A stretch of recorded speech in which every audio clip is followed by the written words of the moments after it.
وزي ما عودناكم تغطيه خاصه للمركز الاعلامي للاتحاد المصري للميني فوتبول، والنهارده هنا من المدينه الشبابيه في بورسعيد، وتغطيه الدوره الخامسه للميني فوتبول للحكام والمدربين والاداريين والمراقبين. ومعانا النهارده نجم مختلف عن العاده وهو دكتورنا الكبير، نتعرف بيك.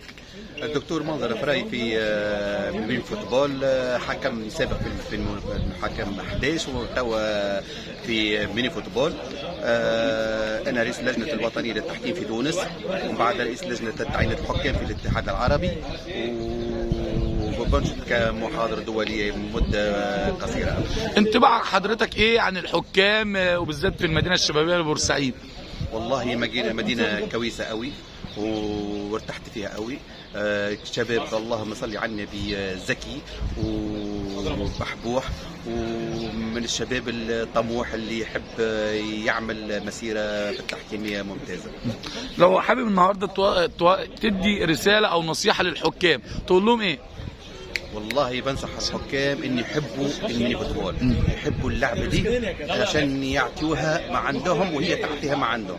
خاطر احنا في الوطن العربي نحبوا الحكام العرب يكونوا متفوقين ويكونوا بارزين عن الاتحاد الدولي. لو حابب النهارده توجه رساله شكر للكابتن احمد سمير على المجهود المبذول خلال الخمس دورات تقول له ايه؟ والله بقول انه احمد سمير اخ وصديق، ومن احسن ما جابت الميني فوتبول ان رئيس الاتحاد المصري والاتحاد الدولي العربي انسان ناشط جدا، وهذه شهاده يشهد بها الجميع على احمد سمير انه من احسن ما جابت الميني فوتبول. سعيد باللقاء الصحفي الجميل وتغطيه خاصه للمركز الاعلامي الاتحاد المصري للميني فوتبول. شرفتنا دكتور.